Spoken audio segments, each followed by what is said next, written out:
ॐ ईश्वरो गुरुरात्मेति मूर्तिभेदविभागिने व्योमवद्व्याप्तदेहाय दक्षिणामूर्तये नमः।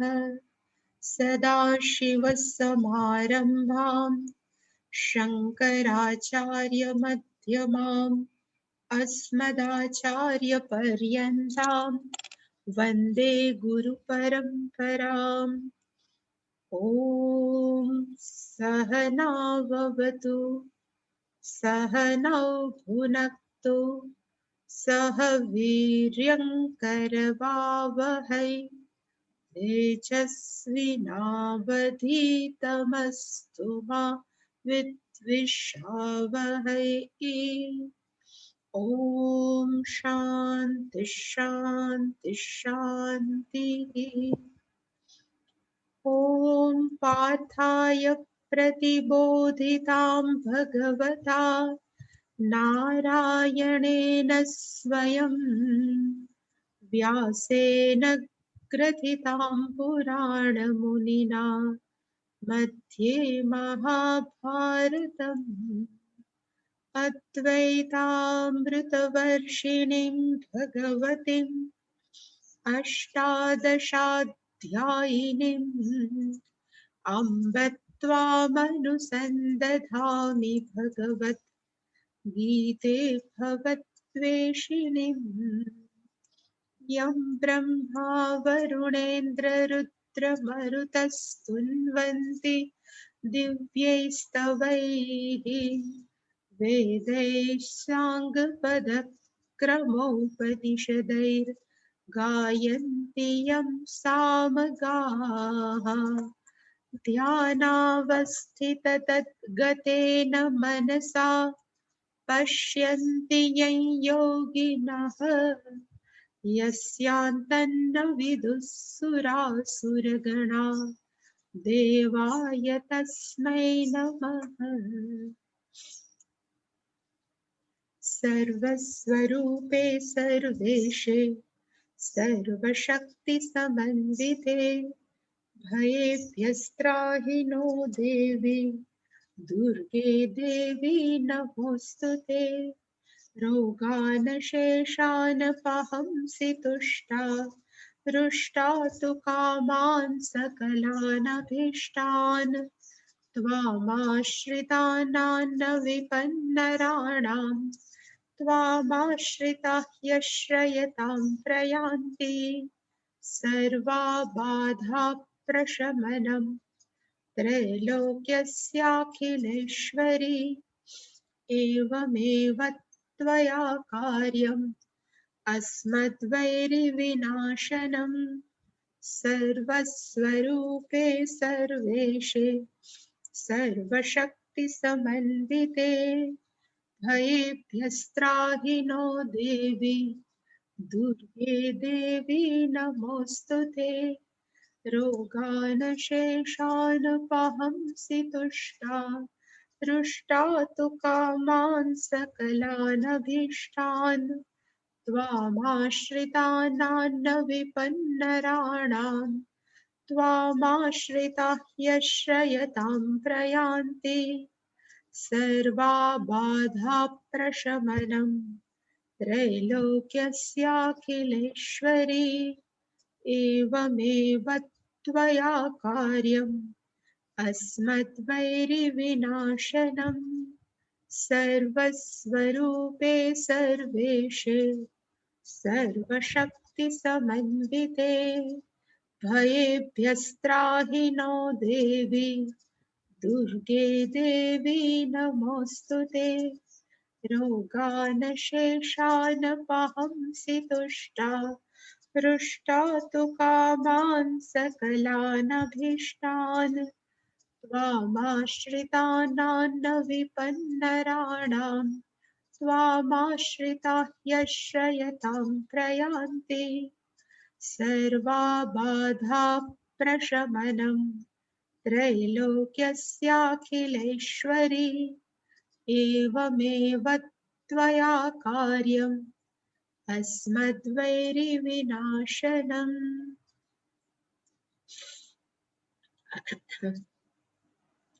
सर्वधर्मान् परित्यज्य मामेकं शरणं व्रज अहं त्वा सर्वपापेभ्यः मोक्षयिष्यामि मा शुचः। इदं ते न तपस्काय न भक्ताय कदाचन न चाशुश्रूषवे वाच्यं न च मां योऽभ्यसूयते। य इदं परमं गुह्यं मद्भक्तेष्वभिधास्यते भक्तिं मयि परां कृत्वा मामे वैश्यत्य संशयः।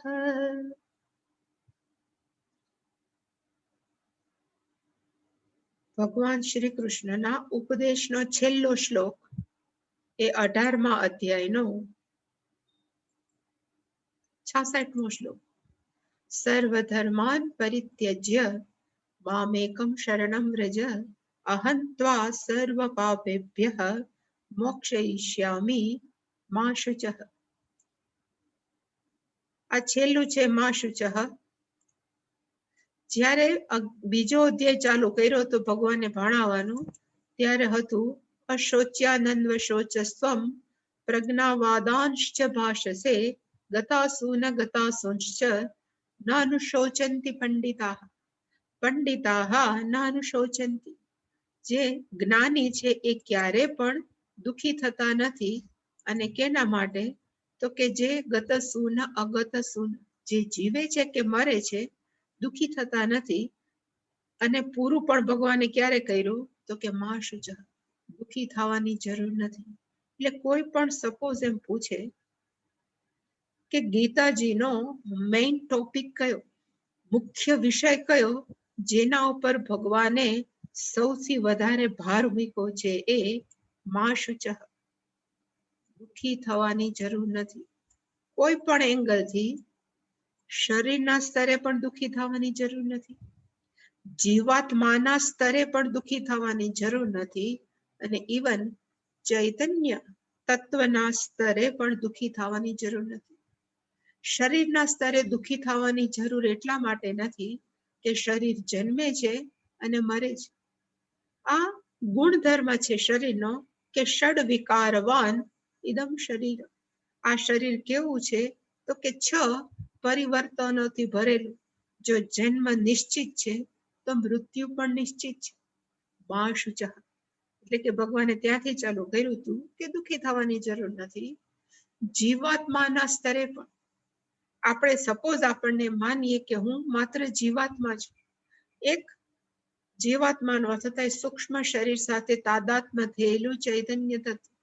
જો એવું પણ માનતા હોય તો માંસાંસી જીર્ણાની યથા વિહાય નવાની ગૃહણાતિ નરોપરાણી તથા શરીરાણી વિહાય જીર્ણાની અન્યામની સંયાતિ નવાની દેહી. જીવાત્મા હંમેશા શું કરે છે કે જેવી રીતે જૂના કપડાં કાઢીને આપણે નવા કપડાં ધારણ કરીએ છીએ, એવી જ રીતે જીવાત્મા પણ જૂનું શરીર છોડી અને નવું શરીર ધારણ કરે છે. તો એ સ્તરે પણ મા શુચઃ, ત્યાં પણ દુઃખી થવાની જરૂર નથી. અને સપોઝ આપણે આપણી જાતને માનતા હોય કે હું માત્ર ચૈતન્ય તત્વ છું, શરીર અને મન હું નથી, તો પછી મારું વાસ્તવિક સ્વરૂપ કેવું છે? તો કે અજહ, જન્મ રહિત છું, અમૃતઃ, મૃત્યુ રહિત છું, અપ્રમેય, હું 5 જ્ઞાનેન્દ્રિયોનો વિષય નથી.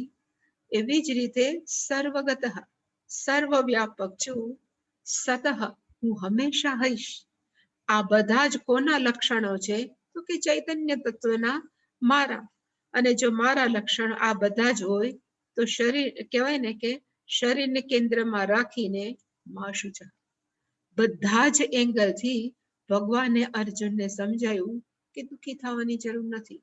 શરીરના સ્તરે હોય કે જીવાત્મા, સ્થૂળ શરીરના સ્તરે હોય તો દુઃખી થવાની જરૂર નથી. જીવાત્માનો અર્થ થાય સૂક્ષ્મ શરીરના લેવલે આપણે આપણી જાતને માનતા હોય તો પણ દુઃખી થવાની જરૂર નથી. અને ઇવન જો આત્મજ્ઞાન થઈ ગયું હોય તો ચૈતન્ય તત્વની દ્રષ્ટિએ પણ મા શુચઃ. દુઃખી થવાની જરૂર નથી. એટલે કે ગીતાનો ટોપિક કયો છે તો કે કોઈ પણ એંગલથી દુઃખી થવાની જરૂર નથી. અને કદાચ આપણને છતાં પણ દુઃખી થતા હોય તો એના માટે થઈને ભગવાને કીધું કે દુઃખી ન થવા માટે ગીતાને જો આપણે અનુસરશું, પછી એની અંદર કર્મયોગ છે કે ઉપાસના યોગ છે કે જ્ઞાન યોગ છે, જે બધામાં આપણને ભગવાને સમજાવ્યું છે, એ બધાને જો આપણે વ્યવસ્થિત જીવનમાં ઉતારશું તો એક વખત એવું આવશે કે આપણે પણ મારશું છે. કોઈ પણ પરિસ્થિતિ આવશે તો આપણે દુઃખી નહીં થાય. આપણને ખબર છે કે તકલીફો છે એ કા સ્થૂળ શરીરે છે, તકલીફો છે એ સૂક્ષ્મ શરીરે છે. એટલે કે મારે દુઃખી થવાની જરૂર નથી. અહીંયા ભગવાનનો ઉપદેશ છે 66મા શ્લોકની અંદર ભગવાને કમ્પ્લીટ કર્યું. ટોટલ 78 શ્લોક છે 18મા અધ્યાયના, એટલે 78 તો બાકી કેટલા રહ્યા તો કે 12. તો 12 શ્લોક છે એમાં હવે પછીના જે શ્લોક છે એની અંદર ભગવાને એને કહેવાય કે આ જ્ઞાન કોને આપવું કે ન આપવું. આપણે એક સંપ્રદાય શબ્દ વાપરીએ છીએ. સંપ્રદાયનો અર્થ વાડા નથી. ત્યારે પણ આપણે જોયું હતું કે સંપ્રદાયનો અર્થ શું છે તો કે સમ પ્રકર્ષેણ દદામી. સમનો અર્થ થાય સમ્યક, સારી રીતે, પ્રકર્ષેણ વ્યવસ્થિત રીતે આપવું. આ જ્ઞાન છે એ સારી રીતે વ્યવસ્થિત રીતે બીજાને આપવું, એને કહેવાય સંપ્રદાય. એટલે કે હવે પછીના જે 67, 68 ને બધા શ્લોક છે કેના માટે છે તો કે આ જ્ઞાન છે એ કોને આપવું કોને ન આપવું, એને ધ્યાનમાં રાખીને ભગવાને આ બધા શ્લોક કીધા છે.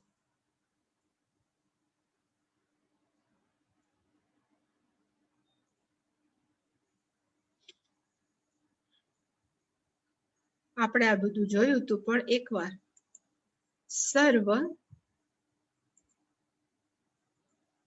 સર્વ ગીતા શાસ્ત્રાર્થમ, અને આ જે ઉપસંહાર ભાષ્યમ છે એ પણ 10-15 પાનાનું છે.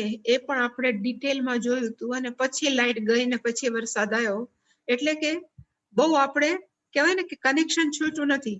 66મા શ્લોકની અંદર ભગવાન પછી શંકરાચાર્યજીએ ગીતા શું કહેવા માંગે છે એ પૂરું કર્યા પછી શંકરાચાર્યજી હવે પછી લખ્યું કે સર્વ ગીતા શાસ્ત્ર અર્થમ ઉપસંહૃત્ય, બધા જ ગીતા શાસ્ત્રના અર્થને ઉપસંહાર કરીને, ઉપસંહૃત્યનો અર્થ થાય ઉપસંહાર કરીને, અસ્મિન અધ્યાય, આ ચેપ્ટરની અંદર, આ અધ્યાયની અંદર, વિશેષતઃ ચ, ખાસ કરીને, કારણ કે 18મું ચેપ્ટર છે એટલે કે ખાસ કરીને, અંતે, at the end of this chapter, આ ચેપ્ટરના અંતમાં, ઇહ શાસ્ત્રાર્થ દાર્ઢ્યાય, આ શાસ્ત્રના અર્થને દ્રઢ કરવા માટે.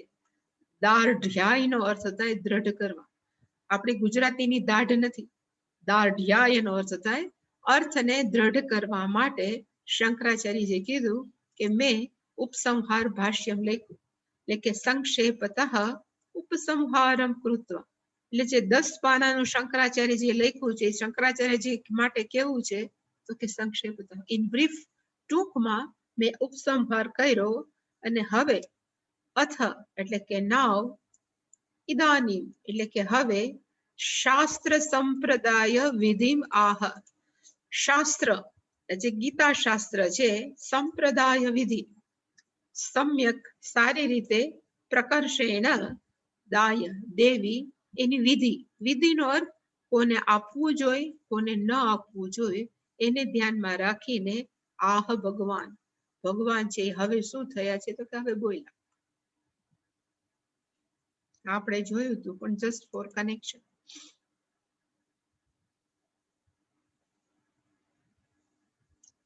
ઇદમ તે, પેલું છે ઇદમ તે, ઇદમ શાસ્ત્રમ. શંકરાચાર્યજી કહેશે ઇદમ નો અર્થ થાય આ ગીતા શાસ્ત્ર, તે નો અર્થ થાય તને, અર્જુનને, ભગવાને જે કીધું છે એ હવે કોને આપવું અને કોને ન આપવું, આમાં કોને ન આપવું એ ભગવાન કહે છે. એટલે પછીનો વાક્ય શબ્દ છે, 1 મિનિટ, આ છે વાચ્યમ. વાચ્યમ નો અર્થ થાય આપવું જોઈએ, વાંચવું જોઈએ, કહેવું જોઈએ. પણ ખરેખર આ બધામાં એક ન છે. અહીંયા પણ ન છે. અતપસ્કાય, તપસ્કાય ના તપસ્કાય નથી, પણ ન અતપસ્કાય, ન અભક્તાય અને ન ચ અશુશ્રુએ, અશુશ્રુષવે. આ 3 વ્યક્તિને ન આપવું. ચોથું પણ છે અહીંયા, પણ ઇદમ તે અતપસ્કાય ન વાચ્યમ. આ પહેલું વાક્ય છે. ઇદમ શાસ્ત્રમ અભક્તાય કદાચન ન વાચ્યમ. ત્રીજું વાક્ય છે, ઇદમ આ શાસ્ત્ર છે, અશુશ્રુષવે ન વાચ્યમ. અને ઇદમ યહ મામ અભ્યસૂયતિ ન વાચ્યમ. 4 વ્યક્તિઓને કે 4 પ્રકારના માણસોને આ ગીતા શાસ્ત્ર છે એ ન ભણાવવું જોઈએ, કે ન કહેવું જોઈએ, કે વેચવું ન જોઈએ. એમાં પેલું છે અતપસ્કાય. તપસ્ક,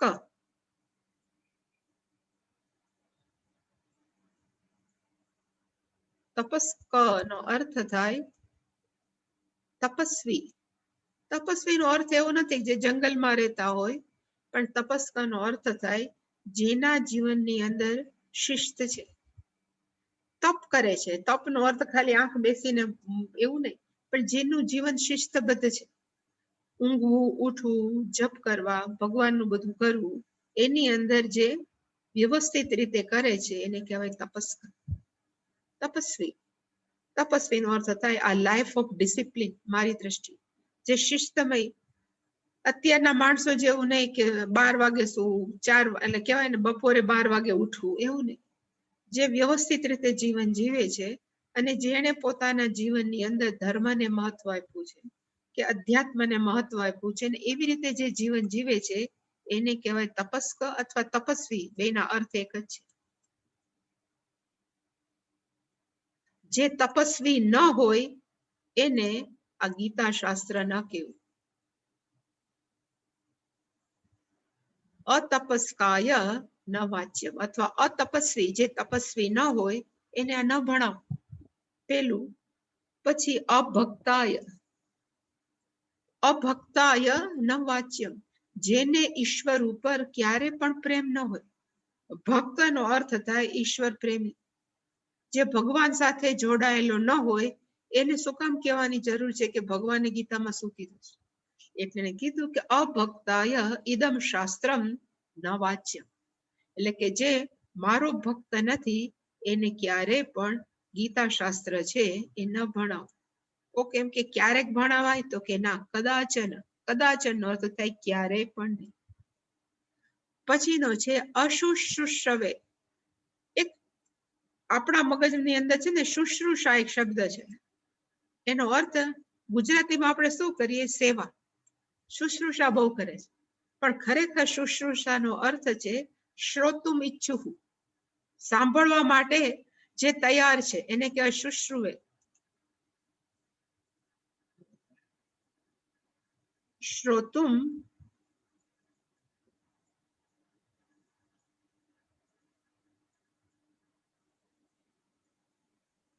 ઈચ્છું, જે સમજવા માંગે કે શાસ્ત્ર શું કહેવા માંગે છે એને કહેવાય શુશ્રુષુ ઈચ્છું.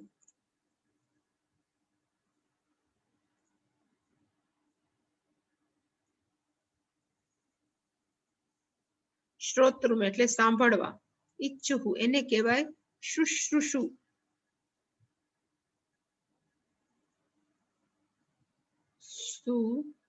શ્રુ અને શુ.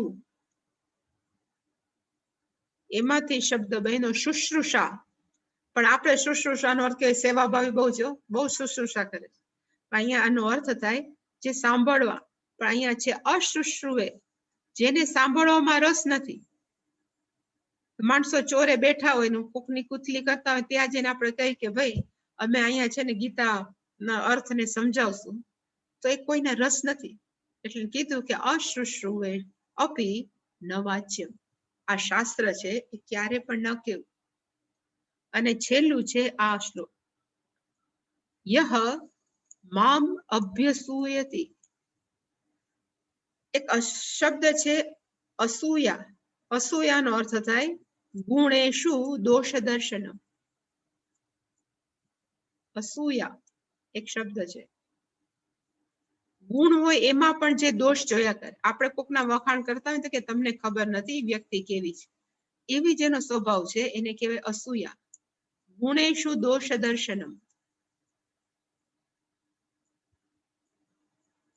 આપણે એમ કહેવાય ભગવાન કેવો કલ્યાણકારી છે, આપણને બધું ફ્રી ઓફ ચાર્જ આપ્યું છે. તમને ક્યાં ખબર ફ્રી ઓફ ચાર્જ આપ્યું છે? ભગવાન ક્યાં છે કોઈ દિવસ જોયો છે? એવું જે બોલે એને કહેવાય ગુણેશુ અપી દોષ દર્શન.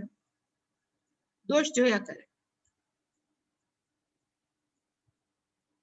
એવા ભગવાનમાં પણ જે ભૂલ કાઢવા વાળા હોય એવી વ્યક્તિને પણ ક્યારે ગીતા શાસ્ત્ર શું છે એ કહેવાની પણ આપણે જરૂર ન રાખવી.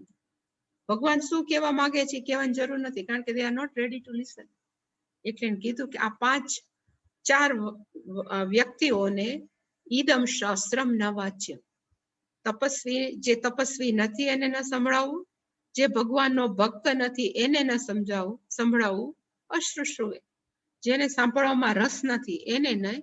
અને જે છે એ હંમેશા શું કરે છે તો કે મારા ની અંદર દોષ દર્શન, એવા વ્યક્તિઓને પણ આ ક્યારેય ન સંભળાવ. એનો અર્થ કહેવાય ને વાચ્યમનો અર્થ થાય ન સંભળાવું. એને કહેવાય સંપ્રદાય.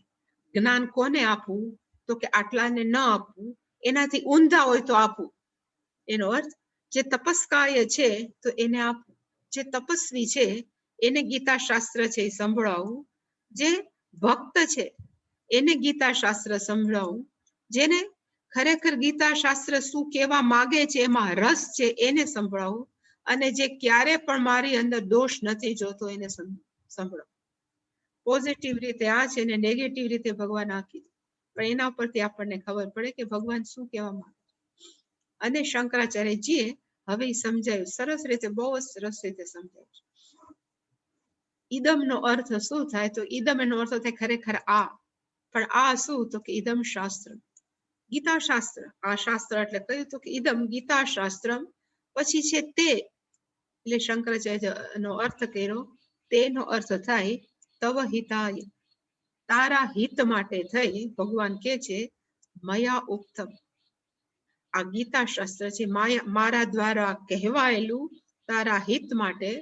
અને સપોઝ કોક પૂછે કે આટલું બધું શું કામ કીધું ગીતા શાસ્ત્ર, એટલે શંકરાચાર્ય લખ્યું સંસાર વિક્ષિપ્તએ, સંસારને તોડવા માટે, સંસારમાંથી છૂટવા માટે થઈને ગીતા શાસ્ત્ર છે. હવે કોને ન આપવું, એટલે પેલું છે અતપસ્કાય. શંકરાચાર્યજી લખ્યું કે અતપસ્કાયનો અર્થ શું થાય તપોરહિતાય, જેના જીવનમાં તપ જેવું નથી, ડિસિપ્લિન જેવું નથી. ઇવન મારી દ્રષ્ટિએ તો ડિસિપ્લિન કોને કહેવાય કે સપોઝ આપણે એમ કહીએ કે ભાઈ ક્લાસ ક્યારે ચાલુ થશે તો આપણે કઈ 4:30, તો જે માણસ છે 4:29 બેસી જાય તો એને કહેવાય કે તપહ. માણસની અંદર શું છે તો કે ડિસિપ્લિન.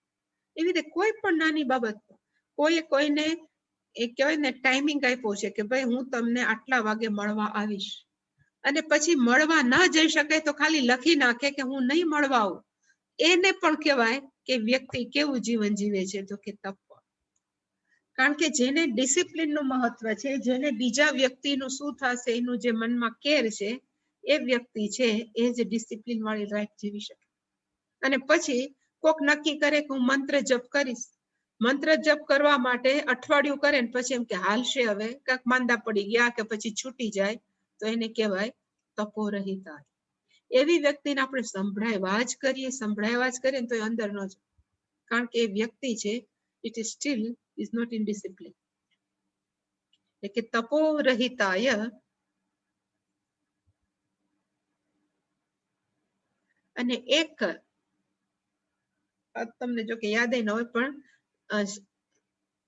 તૈત્તરીય ઉપનિષદની અંદર જે છેલ્લી ભૃગુવલી છે એની અંદર ભૃગુ છે એના પિતા પાસે, વારુણી, ભૃગુ રે વારુણે એ પોતાના પિતા પાસે જઈને એને પૂછ્યું કે આખું જગત શેમાંથી નીકળ્યું, શું છે? ત્યારે એને કીધું કે તપસા વેદિતવ્ય, ભગવાનને જાણવા માટે શું કરવું જોઈએ? તો કે તપસા એવ. ત્યાં તપસનો અર્થ ખરેખર તપ નથી, ત્યાં તપસનો અર્થ છે જાણવાની અત્યંત તાલાવે. ઇવન તપસા બ્રહ્મચીયતે, એવી રીતે મુંડક ઉપનિષદની અંદર એક વાક્ય છે, ત્યાં પણ તપસનો અર્થ છે જેને વિચાર કર્યો, જેને મનન કર્યું, અને પછી ભગવાન છે વિસ્તાર પામ્યો. એટલે કે તપનો અર્થ માત્ર ડિસિપ્લિન નથી, પણ તપનો બીજો અર્થ એમ પણ થાય છે કે ખરેખર બ્રહ્મને જાણવાની ઈચ્છા, જિજ્ઞાસા. હવે જેને જિજ્ઞાસા ન હોય એને ગીતાશાસ્ત્ર શું સમજાવે? એટલે કે એક તપનો અર્થ થાય ડિસિપ્લિન વાળી લાઈફ, અને બીજો તપનો અર્થ થાય જ્ઞાતુમ ઈચ્છા, જાણવાની ઈચ્છા હોય. એવાને જેને ન હોય એને ન વાચ્ય ઇતિ વ્યવહિતેન સંબધ્યતે. કારણ કે વ્યવહિતેનો અર્થ થાય જરાક તરત જ ઓલા શ્લોકમાં નથી, ગેપ છે. કારણ કે તપસ્કાય છે ઉપર છે અને વાચ્યમ છે નીચે છે, અને ન એને અહીંયા લગાડવાનો એટલે વચમાં કેટલા બધા શબ્દો આવી ગયા, એને કહેવાય વ્યવહિત જગ્યાઓ છે, ઘણા બધા શબ્દો છે, પણ ખરેખર આ અન્વય કેમ થાય? તો કે અતપસ્કાય ઇદમ ન વાચ્યમ વ્યવહિતેન સંબંધ્યતે. દૂર દૂર છે પણ આપણે ભેગા કરીને રાખવાના. વ્યવહિતેન સંબધ્યતે તપસ્વીને અપી. હવે ધારો કે કોક તપસ્વી છે, શાસ્ત્રની અંદર જેને રસ છે, પણ વ્યક્તિ કેવો છે? એટલે અભક્તાય, ભગવાને લખ્યું છે ને બીજું અભક્તાય ન વાચ્યમ. એટલે અભક્તનો અર્થ શું થાય? એટલે શંકરાચાર્ય લખ્યું ગુરુ દેવ ભક્તિ રહિતાય. બે શબ્દ છે, ગુરુ ભક્તિ રહિતાય, દેવ ભક્તિ રહિતાય. જેને ગુરુ ઉપર કહેવાય ને માન નથી, ગુરુ ઉપર શ્રદ્ધા નથી, એ વ્યક્તિને પણ શાસ્ત્ર ન ચડે. કારણ કે અહીંયા ભક્તિનો અર્થ શ્રદ્ધા પણ થાય. જેને ગુરુ અને ઈશ્વરમાં શ્રદ્ધા નથી, કારણ કે શ્રદ્ધાની વ્યાખ્યા આપણે વિવેક ચૂડામણી તત્વબોધમાં પણ છે કે શાસ્ત્રે શું ગુરુ વાક્ય શું સત્ય બુદ્ધિ. ગુરુ જે બોલે છે એ શું બોલે છે? તો કે માત્ર શાસ્ત્ર એમ બોલે. અને શાસ્ત્ર ક્યાંથી આવ્યા છે? તો કે ઈશ્વરમાં. એને જેના ઉપર શ્રદ્ધા છે એ વ્યક્તિને શું કહેવાય? તો કે ભક્ત.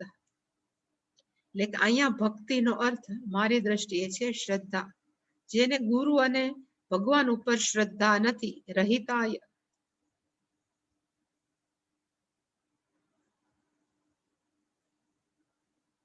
એને પણ ક્યારે પણ આ શાસ્ત્ર છે એ સંભળાવવું નહીં.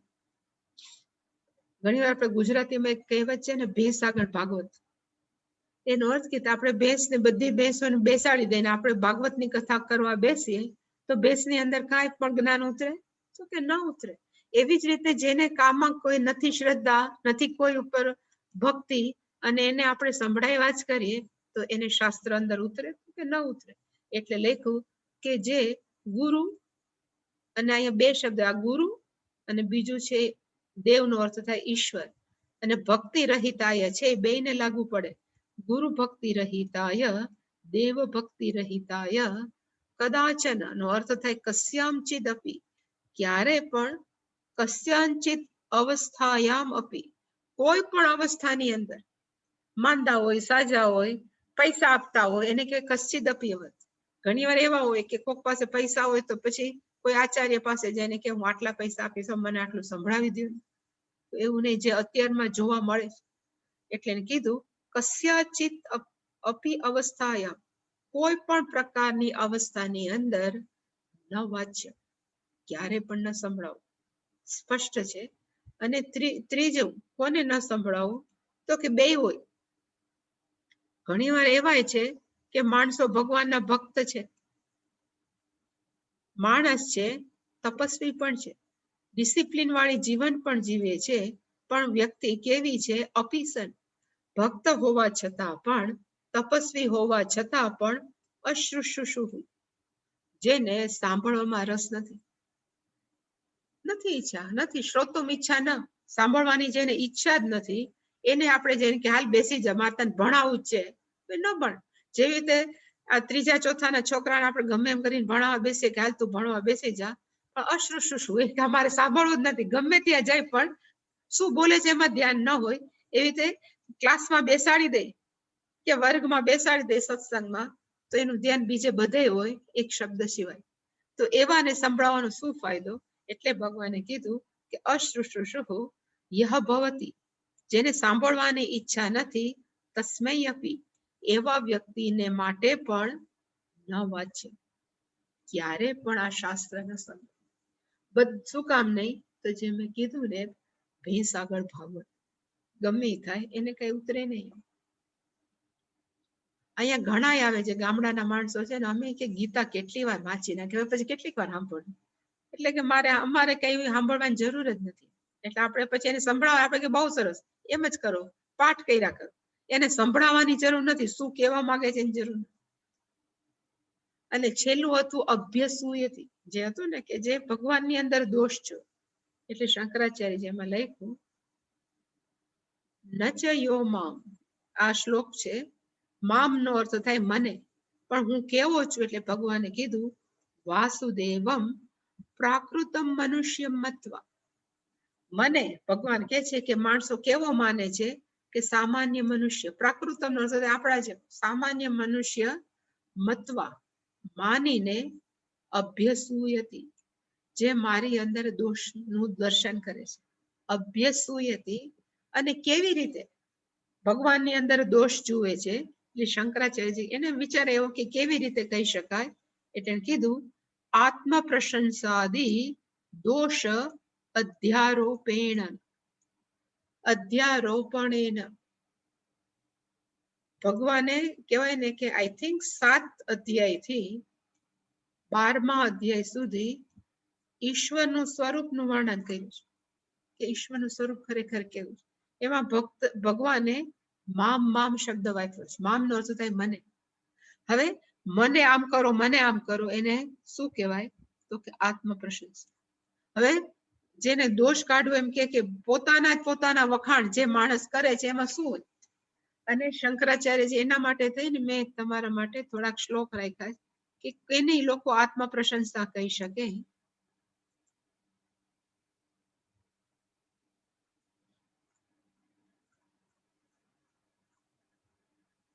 તો 7 થી 12 તો ઘણા છે, પણ 18મા અધ્યાયમાં લઈએ ને તો એમાં લખ્યા છે કે 18મા અધ્યાયમાં છે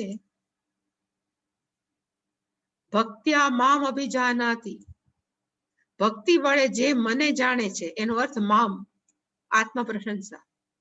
યાવાન યશ્ચાસ્મિ તત્વતઃ, હું તત્વતઃ કેવો છું એ જે જાણે છે, એ મામ તત્વતઃ જ્ઞાત્વા અનંતરમ વિશતે, પછી મારી અંદર પ્રવેશી જાય છે. એટલે કોના વખાણ કર્યા, તો કે ભગવાને પોતાના.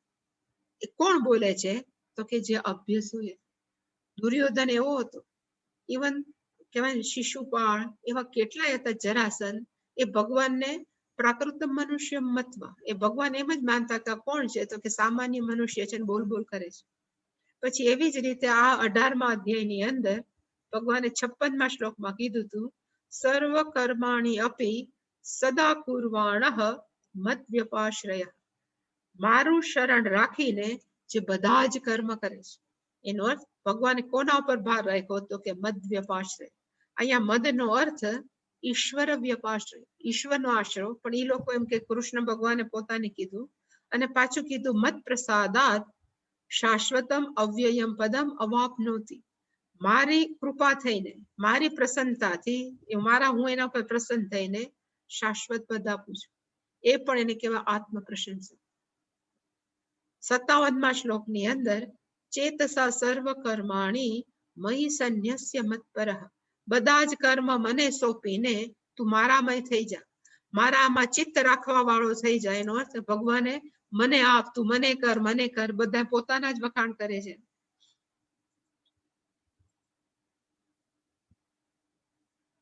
આમાંય છે પણ મેં જવા દીધા જ. પછી મન મના ભવ મદ ભક્ત મદયાજી મામ નમસ્કુરુ મામ એવ ઐષ્યસી. તું મારામાં મન રાખવા વાળો થા, મને મારો ભક્ત થા, મારું જ તું યજન કર, મને જ તું નમસ્કાર કર, અને જો આવી કરીશ તો મામ એવ ઐષ્યસી, તું મને પ્રાપ્ત કરીશ. સર્વ ધર્માન પરિત્યજ્ય મામેકમ, એક મને શરણે આવજે.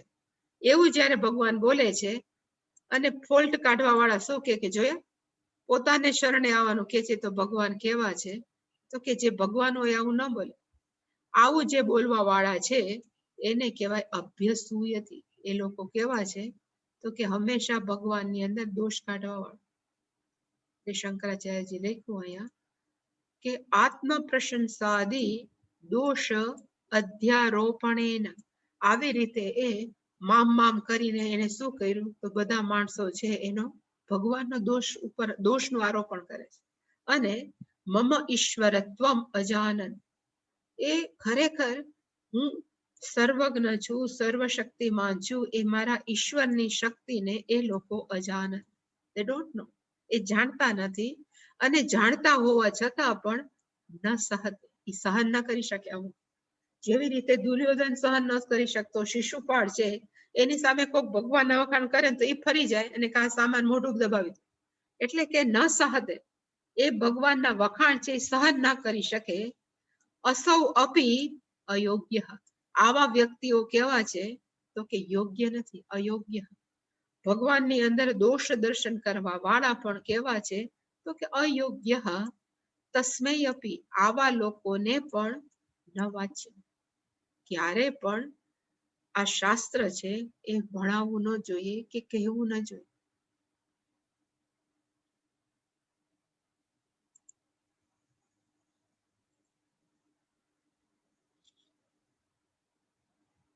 તો આનો અર્થ શું થાય?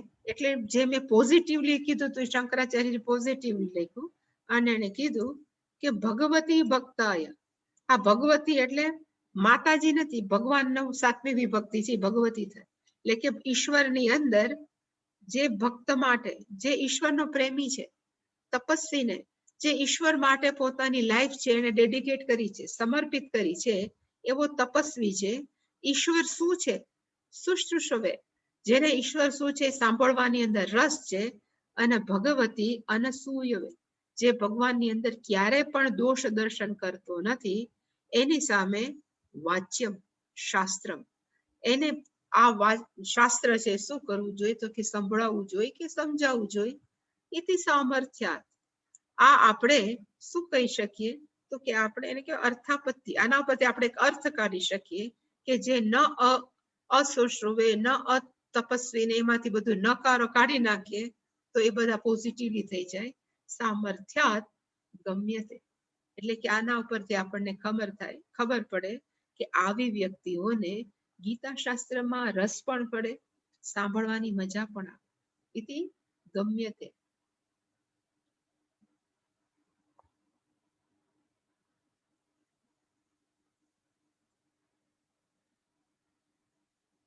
હવે જે તપસ્વીને શબ્દ છે ને એમાં શંકરાચાર્યજી શબ્દ મૂક્યો કે ઘણા બધા સ્મૃતિ ગ્રંથ છે. તમે કદાચ મનુસ્મૃતિ સાંભળ્યું છે, કારણ કે એ બહુ ફેમસ. મનુસ્મૃતિ છે, યાજ્ઞવલ્ક્ય સ્મૃતિ છે, ગૌતમ સ્મૃતિ છે. એની અંદર પણ લખ્યું છે કે શાસ્ત્ર કોને સંભળાવવું, શાસ્ત્ર કોને ન સંભળાવવું. એમાં તપસ્વીને બદલે મેધાવીને શબ્દ વાપર્યો છે. એટલે શંકરાચાર્યએ કીધું તત્ર, તત્રનો અર્થ થાય આ બાબતમાં. અને કઈ બાબતમાં? શાસ્ત્ર કોને સંભળાવવું કે ન સંભળાવવું. તસ્મિન વિષયે મેધાવીને તપસ્વીને વા ઇતિ અનયોહો વિકલ્પ દર્શનાત, એની અંદર ઓપ્શન છે. કા તપસ્વીને બદલે ઘણા શું લખે છે તો કે મેધાવીને. મેધાવીનો અર્થ થાય જેને શાસ્ત્ર સારી રીતે સમજવા માટેની બુદ્ધિ શક્તિ છે. ખરેખર મેં ઘણી વાર કીધું છે કે મેધાનો અર્થ થાય ગ્રહણ, શાસ્ત્રની ગ્રહણ શક્તિ અને ધારણ શક્તિ. શાસ્ત્ર સમજી પણ શકે અને મનમાં ટકાવી પણ શકે, એને કહેવાય મેધાવી. એટલે કે ઘણી વાર તપસ્વીને બદલે સ્મૃતિમાં કયા અર્થ લખ્યો છે તો કે મેધાવી. ઇતિ અનયોહો, આ બંનેની અંદર વિકલ્પનો અર્થ થાય ઓપ્શન છે એ પણ જોવા મળે છે. પણ એમાં શુશ્રુષા ભક્તિ યુક્તાય તપસ્વીને તદયુક્તાએ મેધાવીને વાચ્ય. એ સ્મૃતિની અંદર આ તો ઓપ્શન છે જ પાછળ. શુશ્રુષા હોવું જોઈએ, ભક્તિ હોવી જોઈએ, તપસ્વીને બદલે કદાચ મેધાવીને વાચ્ય. એટલે ઘણા ઓપ્શન શું આપે છે તો કે મેધાવીને હોવું. પણ પાછું એને કીધું શુશ્રુષા ભક્તિ વિયુક્તાય ન તપસ્વીને ન અપી મેધાવીને ન વાચ્યમ. આ બધા ન છે ને પાછા અહીંયા લાગે. ન વાચ્યમ, ન વાચ્ય. ઘણી વ્યક્તિ એવી છે કે તપસ્વીને છે, એટલે કે તપસ્વી છે, ઘણી વ્યક્તિ છે મેધાવી પણ છે, જેને યાદ શક્તિ ગ્રંથની ધારણ શક્તિ સારી છે, પણ આ વ્યક્તિ કેવી છે તો કે શુશ્રુષા ભક્તિ વિયુક્તા. પણ એની અંદર આ બે કેટેગરી નથી, આ બે લક્ષણ નથી. અને કયું લક્ષણ નથી તો કે જેની અંદર સાંભળવાની ઈચ્છા નથી અને ભક્તિ વિયુક્તા, ઈશ્વર ઉપર પ્રેમ નથી પણ તપસ્વી છે. ઈશ્વર ઉપર પ્રેમ નથી પણ મેધાવી છે, તો એને પણ ન વાંચે. મેઇન ફેક્ટર કયું છે તો કે ભક્તિ. તપસ્વી પણ ગૌણ છે, મેધાવી પણ ગૌણ છે. મહત્વનું છે કે શુશ્રુ. આપણે સાધન ચતુષ્ટય સંપન્ન અધિકારી, જો તમને યાદ હોય તો આપણે એક જ જમાનામાં ભણ્યા વિવેક ચૂડામણીમાં, એની અંદર એવું છે સમાધિ ષટક સંપત્તિ. એમાં કયા કયા છે આપણે ભણશું ત્યારે આવશે વિવેક ચૂડામણીમાં. શમ, દમ,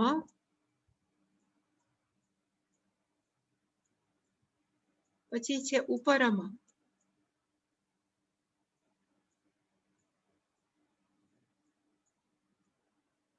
ઉપરમ, તિતિક્ષા,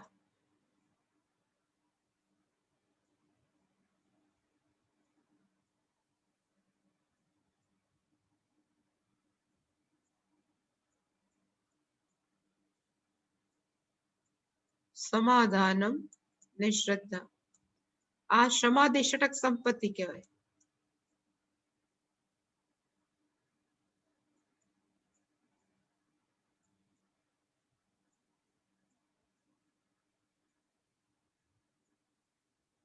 અને છે શ્રદ્ધા.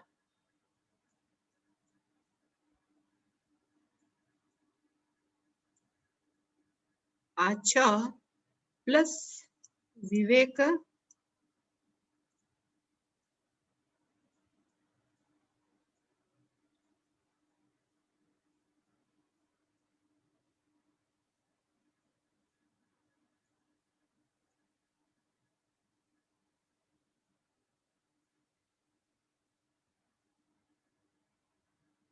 વિવેક, વૈરાગ્ય અને મુમુક્ષા.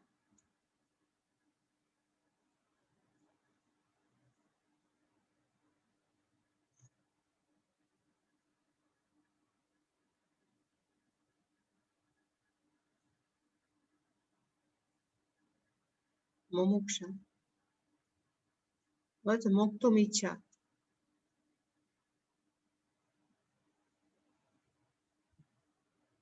એટલે આ 1, આ 2, 3 અને આખું છે એ ચોથું, આખો ઝુમખો છે એને આ 4.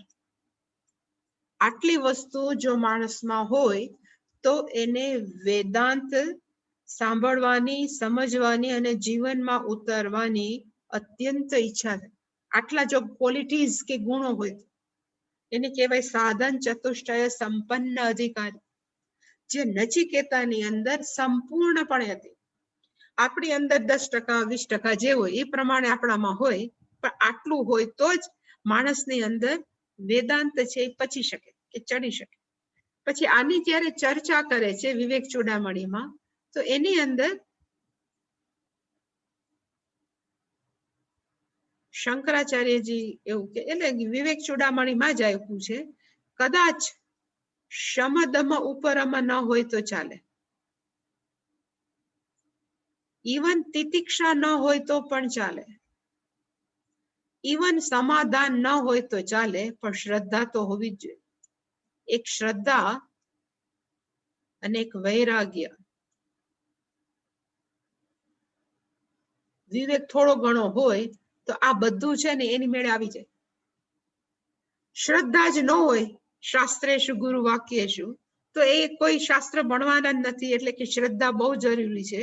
હવે શ્રદ્ધા હોય પણ વૈરાગ્યને નામે શૂન્ય હોય, વાતો મોટી મોટી કરે કે આચાર્યમાં અને ગુરુમાં મને શાસ્ત્રમાં બહુ શ્રદ્ધા છે, પણ ક્યારે પણ વૈરાગ્ય જેવું છે જ નહીં. સંસાર પ્રત્યેને ક્યારેય કહેવાય ને કે પેલું થયું જ નથી, તો એની અંદર ક્યારે વેદાંત ન ચડે. એટલે કીધું કે મહત્વના બે જ પાસા છે માણસોની અંદર. વધારે શું હોવું જોઈએ? તો કે શ્રદ્ધા, વૈરાગ્ય અને વિવેક છે થોડો ઘણો હશે તો મુમુક્ષા છે ને, એટલે કે મોક્ષની ઈચ્છા છે એ સહજ પ્રગટશે. બધું હોવાની કઈ જરૂર નથી. વિવેક, વૈરાગ્ય અને થોડુંક આ વિવેક, બીજા બધા છે ઓટોમેટિકલી આવશે. પણ ખોટે ખોટા શમદમહ કરે અને શ્રદ્ધા ન હોય તો વેદાંત છે ક્યારે ચડે. એવી જ રીતે શંકરાચાર્ય અહીંયા શું કીધું કે કદાચ માણસો તપસ્વી હોય, માણસો છે મેધાવી હોય, સેમ અહીંયા કીધું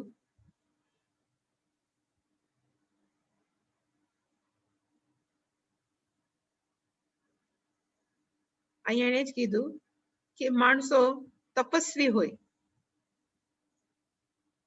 મેધાવીને બહુ શાર્પ બુદ્ધિ વાળા હોય, પણ એની અંદર શુશ્રુષા ન હોય,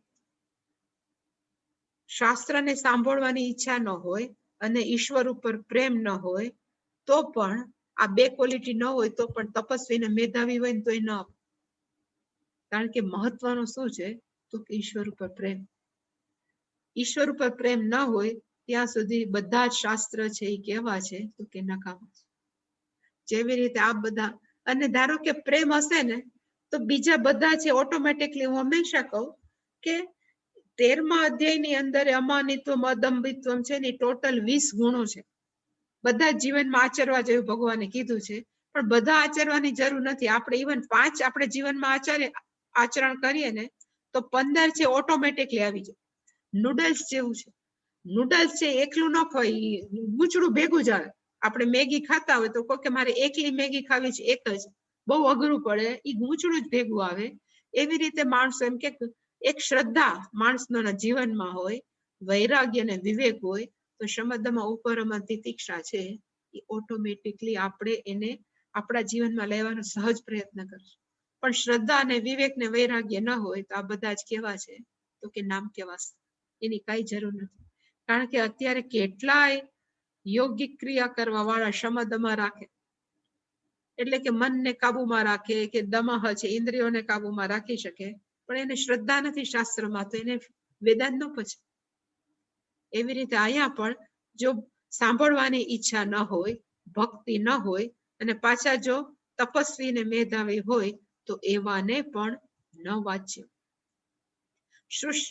શુશ્રુષા વિયુક્તાય, ભક્તિ વિયુક્તાય, તપસ્વીને મેધાવીને અપી ન વાંચ્ય. આ ન સંભળાવજો, એવું શંકરાચાર્યજી સ્પષ્ટ કીધું.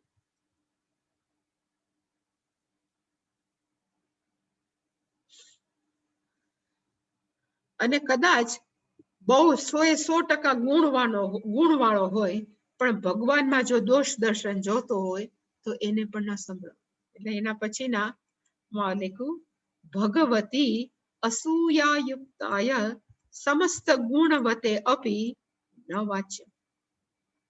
ભગવાનની અંદર, ભગવતીનો અર્થ થાય ભગવાનમાં અસૂયાયુક્તાય, ભગવાનની અંદર હંમેશા દોષ દર્શન કાઢ્યા જ કરે, ખાંચા ઓલા કાઢ્યા જ કરે, અને વ્યક્તિ પાછો પોતે કેવો છે, સમસ્ત ગુણવતે.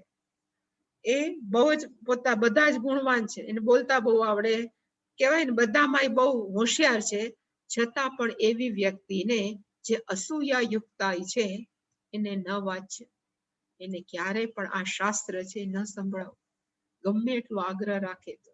કારણ કે પોતાની જાતને જ મહાન માને છે, ભગવાનની અંદર દોષ જોઈ. એટલે કે હંમેશા યાદ રાખજો કે અસૂયાનો અર્થ થાય ગુણેશુ દોષ દર્શન.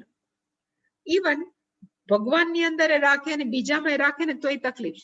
માણસોને બીજાના દોષ જોવાની ટેવ હોય ને એની અંદર ક્યારેય સારા ગુણ ગ્રહણ કરવાની તાકાત ઓછી જ આવે. એટલે અહીંયા તો શંકરાચાર્ય સ્પષ્ટ કીધું છે કે ભગવતી અસૂયા યુક્તાય, જે ભગવાનની અંદર અસૂયા રાખે છે, પણ એ વ્યક્તિ કેવો છે તો કે સમસ્ત ગુણવત, બધા ગુણો વાળો હોવા છતાં ન વાંચે, ક્યારે પણ ન સંભળાવો. એવી જ રીતે એનો અર્થ શું થાય તો કે ગુરુ શુશ્રુષા ભક્તિ મતે ચ વાચ્યમિતિ. તો એનો અર્થ શું કરો, એટલે પોઝિટિવલી પાછો શંકરાચાર્ય લખ્યો, જે ગુરુ ભક્તિ મતે, જે ગુરુની અંદર એના આદર ભાવ છે, અને શુશ્રુષા નો અર્થ થાય જેને શ્રોતુમ ઈચ્છું, જેને સાંભળવાની ઈચ્છા છે, એની પાસે વાચ્ય, એની પાસે આ ઇદમ શાસ્ત્રમ છે એ વાચ્ય, ગીતા શાસ્ત્ર છે, એ શાસ્ત્ર સંપ્રદાય વિધિ. આ શું છે તો કે શાસ્ત્રને આપવાની એક રીત, વિધિનો અર્થ થાય કસ્ટમ છે, આવા વ્યક્તિઓને આપવી અને આવાને ન આપવી. એના પછીનો શ્લોક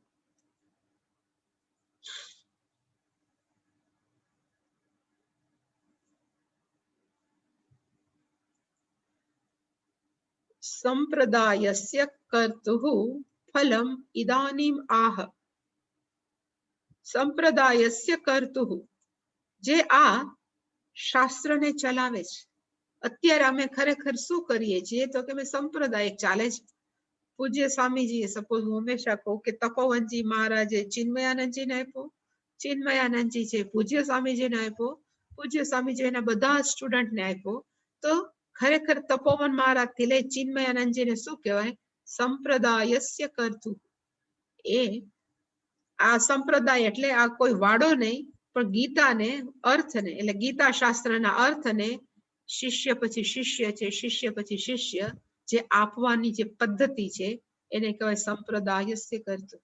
ખરેખર આપણે જે બોલીએ છીએ ને, સદાશિવ સમારંભામ શંકરાચાર્ય મધ્યમામ અસ્મદાચાર્ય પર્યંતામ વંદે ગુરુ પરંપરા. આજે પરંપરાની અંદર કયું કર્યું છે તો કે માત્ર શાસ્ત્રોના અર્થ એક પછી એક, ગુરુ શિષ્ય ગુરુ શિષ્ય ગુરુ શિષ્ય, એને કહેવાય સંપ્રદાય કર્તુઃ. ફલમિદાની, આ ધારો કે કોઈ આપે આવી રીતે શાસ્ત્રને સંભળાવે તો એનું ફળ શું? ગીતા શાસ્ત્રને સમજાવવાનું ફળ કયું તો એ ભગવાન હવે 68મા શ્લોકમાં કહે છે.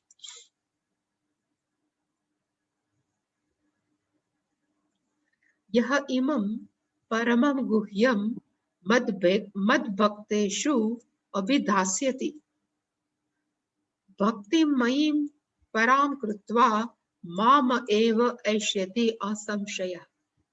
યહ, યહનો અર્થ થાય કોઈ પણ XYZ વક્તા, ઇમમ ગીતા શાસ્ત્રમ, આ જે ગીતા શાસ્ત્ર છે કેવું છે, પરમમ, અત્યંત શ્રેષ્ઠ છે, ગુહ્યમ નો અર્થ થાય રહસ્યમય છે, ઓપન સિક્રેટ. જે મેં હંમેશા કહું છું, ઓપન સિક્રેટ અહીંયા જે છે એ ભગવાન છે, માણસો બોલી નાખે ફટાફટ, પણ છતાં આપણો વ્યવહાર છે ત્યારે કેવો થઈ જાય તો કે જુદો થઈ જાય.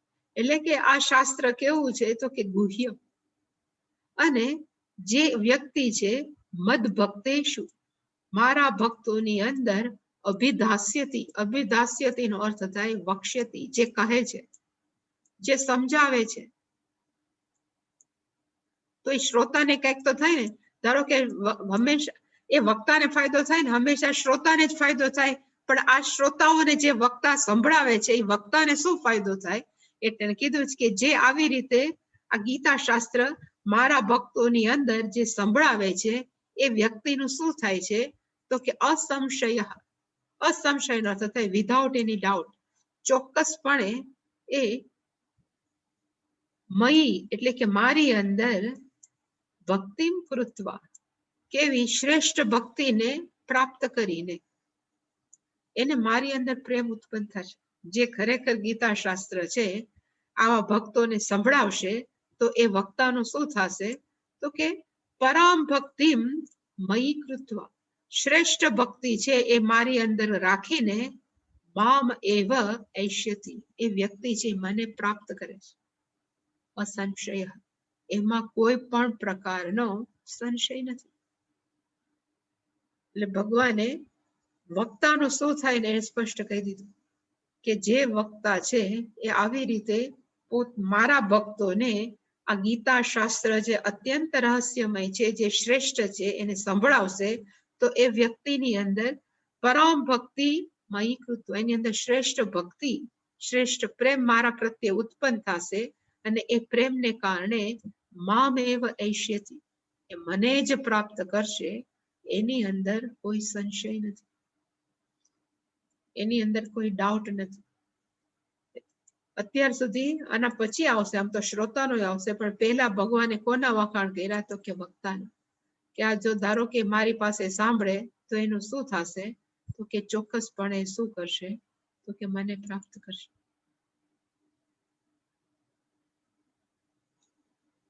આનો અર્થ આપણે આવતીકાલે જોશું, કારણ કે હવે ખાલી 1 મિનિટની જ વાર છે.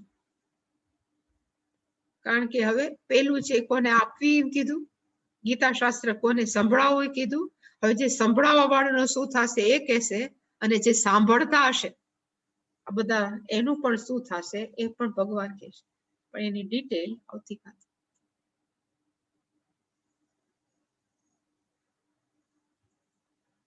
કોઈ પ્રશ્ન? હરિઓમ માતાજી. હરિઓમ.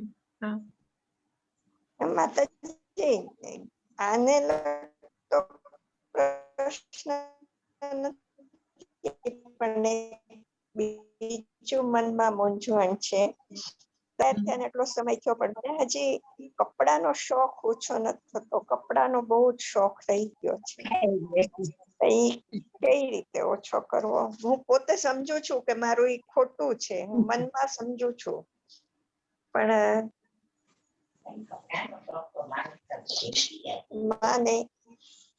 માતાજીને મને એને કઈ રીતે ઓછો કરવો? માતાજી, મનથી સમજુ છું, કંટ્રોલ નહીં કરું છું, પણ તો જેમ જેમ તમે મનને સમજાવતા જાઓ ને એમ જ થઈ શકે. એમાં કોઈ પણ ના કહેવાથી ક્યારે ફેર નહીં પડે. જ્યારે અંદરથી ઉપશે અને કા તમારે એવો ઓછો કરવો હોય તો એવું નક્કી કરવું જોઈએ કે ભાઈ આ હમણાં 4.5 મહિના આવે છે, હું નિયમ લઈશ કે 10 જોડીથી કપડા હું 4.5 મહિના નહીં પહેરું. પછી જો ઓછો થાય છે કે નહીં ટ્રાય કરજો કે 15 જોડી, આ 10 જોડી ઓછા લાગતા હોય તો આપણે 15 જોડી. કેટલી વખત હું અંબા માતાજીને પ્રાર્થના કરી ચૂકી. પ્રાર્થના કરવાની જરૂર નથી. હવે આપણે પોતે કરવાની જરૂર છે, પ્રાર્થનાથી ન થાય. માતાજી એમ કે યુ ટ્રાય, તમે તમારે પ્રયત્ન કરવાની જરૂર છે. ને કેવી રીતે પ્રયત્ન કરવાનો તો કે ભાઈ હમણાં શ્રાવણ મહિનો આવે છે તો હું માત્ર 3 કપડા પહેરીને જઉં છું કે હું મારું 3 મહિનામાં મારું કેવું વ્યવસ્થિત જીવી શકું છું કે નહીં. મને અંદરથી કઈ થાય છે કે અરે હું કપડા વગર રહી ગઈ. ટ્રાય કરો. હવે પ્રાર્થના કરવાની જરૂર નથી. We have to put in practical. હા, એવું કરજો તો જોઈએ તમારું. હા ભાઈ બોલો. આપણે અમે તો હજુ તો શાસ્ત્રનું જ્ઞાન આપવા લાયક નથી ને આપતે, પણ માનો કે સપોઝ અમે ડિસ્કસ કરીએ છીએ ક્યારે ગીતા વિશે જાણ્યા પછી, અને એમાં કોઈ માનો કે એવો ભગવાનના દોષ કાઢે છે એવા સંપ્રદાયો પણ છે કે ભાઈ આમ નહોતું, ગીતાજી ભગવાન નહોતા લખ્યા ને એવું બધું નહોતા. એને જયારે સમજાવીએ છીએ તો એ પછી યોગ્ય છે કે કેમ ડિસ્કસ કરાય. એને જેવાને ન સમજતા હોય એને આપણે પ્રયત્ન કરીને સમજાવવું જોઈએ કે એ લોકો ક્યાં ખોટા છે. એ જે ધર્મ છે એ કેમ કે છે કે કૃષ્ણ ભગવાન જ નથી, એમાં ક્યાં ખોટું છે એ આપણે સમજાવી શકીએ તો આપણે બહુ હેલ્પ કરી કેવાય એ વ્યક્તિને. કારણ કે એમાંથી બહાર કાઢીએ, એ જે ખોટા ધર્મનું આચરણ કરે છે એમાંથી બહાર નીકળી શકે. कराय तो बेस्ट छे, समझी शके तो वेल एंड समझ જ નથી માનતા ને. બરાબર. हाँ। ओम पूर्णमदः पूर्णमिदं पूर्णात् पूर्णमुदच्यते पूर्णस्य पूर्णमादाय पूर्णमेवावशिष्यते। ओम शांति शांति शांतिः। हरिः ओम श्री गुरुभ्यो नमः। हरिः ओम।